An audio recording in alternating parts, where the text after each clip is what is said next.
जो जमीन का टुकड़ा आपने घर लेने के लिए बनाया, उस जमीन के अंदर आज से 100, 200, 500 साल पहले क्या रहा होगा आपको मालूम नहीं, किसी को मालूम नहीं। खुला स्थान छोड़ नहीं सकते, ब्रह्म स्थान ओपन छोड़ नहीं सकते। एयर का प्रबंध कैसे करें और आकाश तत्व को बैलेंस कैसे करें? वहां जिस घर का के लिए आपने जमीन ली है, जिस टुकड़े के ऊपर आप घर बनाने वाले हो, 100-200 साल पहले वहां हो सकता है किसी पशु की उसके अंदर आत्मा हो, किसी जानवर की आत्मा हो, किसी इंसान की आत्मा हो, क्योंकि किसी शमशान घाट के ऊपर वो घर बना, वो प्रॉपर्टी बनाई हुई हो, मतलब ये भी हमें मालूम नहीं है। अब क्या होगा कि जब आप उसके ऊपर कोई कंस्ट्रक्शन करेंगे, जब आप वहां कोई प्रॉपर्टी बनाएंगे, जब आप वहां कोई घर बनाएंगे, तो आपका आकाश तत्व तो बंद हो गया। आकाश तत्व बंद हो गया तो एयर का मूवमेंट आपका रुक गया। दूसरा, हमें ये एनर्जीज का मालूम ही नहीं है कि जो ब्रह्म स्थान के अंदर की एनर्जी है, जो घर के अंदर की, जमीन के अंदर की एनर्जी है, वो कैसी है। उसके लिए क्या करोगे आप किसी वास्तु कंसल्टेंट को बुलाओगे, वो वहां 2 रोड 2 छड़े लेके आएगा और उसने आपको घर की एनर्जी को, उस प्लॉट की एनर्जी को बैलेंस करने के लिए आपने उनसे पूछा। उन्होंने आपको गाइड किया कि यहां तो किसी पशु की या किसी चीज की आत्मा है और यहां हड्डियां हैं, यहां घर नहीं बनाना चाहिए। तो आप क्या करेंगे?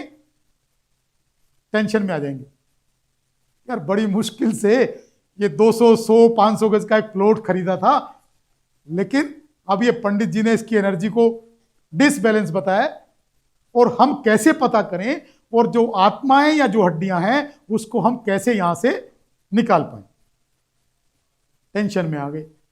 दूसरा प्लॉट तो है नहीं, ये कोई पैंट शर्ट तो है नहीं कि आप दूसरी पहन लेंगे, इसको छोड़ देंगे। घबराने की बात नहीं है। हमने इसका सॉल्यूशन क्या निकाला है कि आपके प्लॉट के अंदर कितनी भी चारों तरफ से नेगेटिविटी हो, हम उसको बैलेंस कर सकते हैं।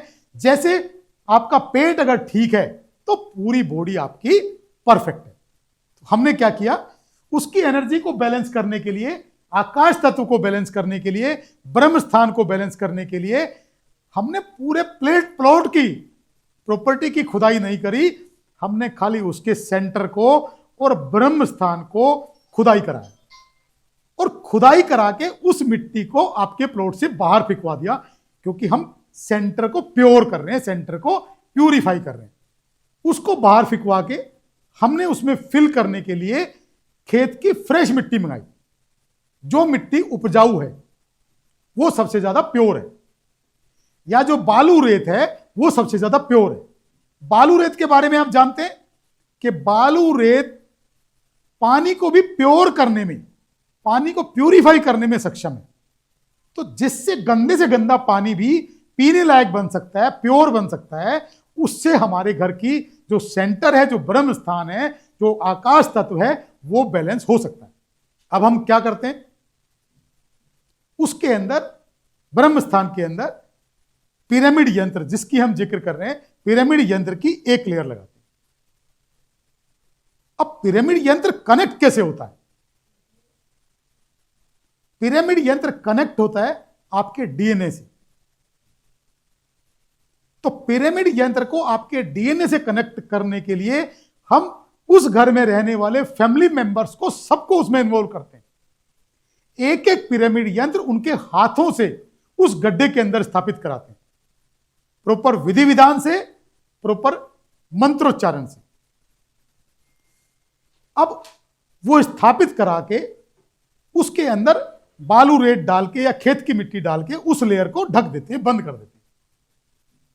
अब जो हमारा पिरामिड यंत्र है, जिस मटेरियल से हमने उसको बनाया, वो पिरामिड यंत्र अंदर से खोखला है, होलो है। मतलब वहां उसके अंदर जो स्पेस एनर्जी है, एयर मूवमेंट है, उसका हमने उसके अंदर प्रबंध रखा हुआ है। क्योंकि आकाश तत्व तो आपका खुला है नहीं, सेंटर के अंदर एयर का प्रबंध है नहीं, तो एयर आएगी कहां से? एयर का मूवमेंट ही नहीं है। उसके अंदर एयर का बैलेंस रखने के लिए ये एक पिरामिड यंत्र है। ये जिस मटेरियल से बना है उसको प्लास्टिक बोलते हैं। ये प्लास्टिक में ही क्यों बनाया गया? क्योंकि प्लास्टिक ड्यूरेबल है, प्लास्टिक लॉन्ग टर्म के लिए चलने वाली है। एक बार आपने अगर ये पिरामिड यंत्र अपने प्लॉट के जमीन के अंदर ब्रह्म स्थान के अंदर स्थापित किया तो ये 100, 200, 500 साल तक इसका कुछ भी बिगड़ने वाला नहीं है, क्योंकि ये मटेरियल खराब होने वाला नहीं है। कई सारे लोग बात करते हैं कि पिरामिड आपका कॉपर या पीतल का होना चाहिए। अब कॉपर पीतल का पिरामिड हम क्यों नहीं लगाते? क्योंकि जमीन के अंदर जो अर्थ एलिमेंट के अंदर पहले से ही बहुत सारी धातुएं जमीन के अंदर रहती हैं। यह भी आपने सुना होगा, जमीन के अंदर बहुत सारे खनिज पदार्थ, बहुत सारी धातुएं होती हैं, बहुत सारी मैग्नेटिक फील्ड होता है, तो वहां कोई भी मेटल का पिरामिड हम जमीन के अंदर नहीं डालने की सलाह देते।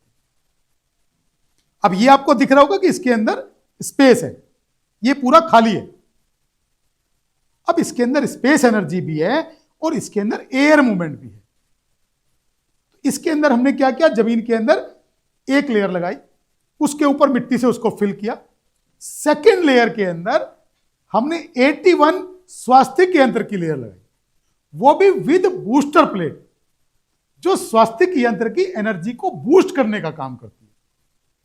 लोग क्या करते हैं, अपने घर की एनर्जी को बैलेंस करने के लिए स्वास्तिक यंत्र अपने घर के बाहर दरवाजे पे लगाते हैं। हमने इतना पावरफुल एनर्जी आपके घर के सेंटर के अंदर बनाई कि जिससे आपके घर का ब्रह्म स्थान ऊर्जान्वित हो गया, और किसी भी तरह की, चाहे वहां नेगेटिव एनर्जी है, चाहे वहां आत्माएं हैं, चाहे वहां हड्डियां हैं, चाहे किसी पशु की आत्मा है, चाहे एक जमीन के अंदर एनर्जी होती है जियोपैथिक स्ट्रेस। जियोपैथिक स्ट्रेस कैसे काम करता है? जैसे हमारे शरीर में नसें हैं, जैसे पानी का एक स्रोत होता है, इसी तरीके से जियोपैथिक स्ट्रेस का भी एक प्रारूप है जो जमीन के अंदर काम करता है, और वो किसी के भी कंट्रोल में नहीं है, किसी के भी पकड़ में नहीं है, उसको आप रोक नहीं सकते। कुछ जियोपैथिक कंसल्टेंट क्या करते हैं कि उसको जियोपैथिक जो स्ट्रेस है उसको सबसे पहले ये क्लियर करते हैं कि वो कौन से जोन में है। मान लो इस हॉल के अंदर जियोपैथिक स्ट्रेस आपका यहां से इधर से हिट कर रहा है, तो वो क्या करते हैं, जियोपैथिक स्ट्रेस को कट करने के लिए वहां कोई पीतल की रोड लगाते हैं। पीतल की इतनी बड़ी एक रोड होती है।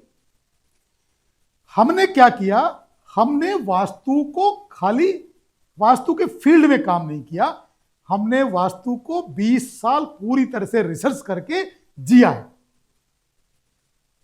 वहां जिस जमीन के ऊपर हम काम कर रहे हैं, उस जमीन के ऊपर काम करने के लिए 3 चीजें काम करती हैं। 3 देवता वहां के होते हैं, वहां के स्थान देवता, जो व्यक्ति उस जमीन पे रहने वाला है, उस घर पे रहने वाला है, उनके कुल देवता, स्थान देवता, कुल देवता और वास्तु देवता। आपके हाथों से, परिवारजनों के हाथों से हमने एक एक देवता का भोग दिया, जो जो भी भोग की रिक्वायरमेंट है वो सब दिया, और उसको दोबारा से फिल किया। तीसरी लेयर में हमने फिर 81 पिरामिड लेयर की एक लेयर लगाई, फिर उसको फिल किया। इसी तरह से करके हमने 5 लेयर में वो सेंटर का ट्रीटमेंट किया। उसके बाद हम उसके ऊपर कोई मलबा नहीं डालते हैं, खाली उसको रेत से या प्योर खेत की मिट्टी से डाल के और उसको बंद कर दिया। अब उससे क्या हुआ, ये जो प्रयोग है ये इतना चमत्कारी है कि आपका जो प्रॉपर्टी है ये किसी भी तरह की एनर्जी को, किसी भी तरह की नेगेटिविटी को खत्म करने में सक्षम है।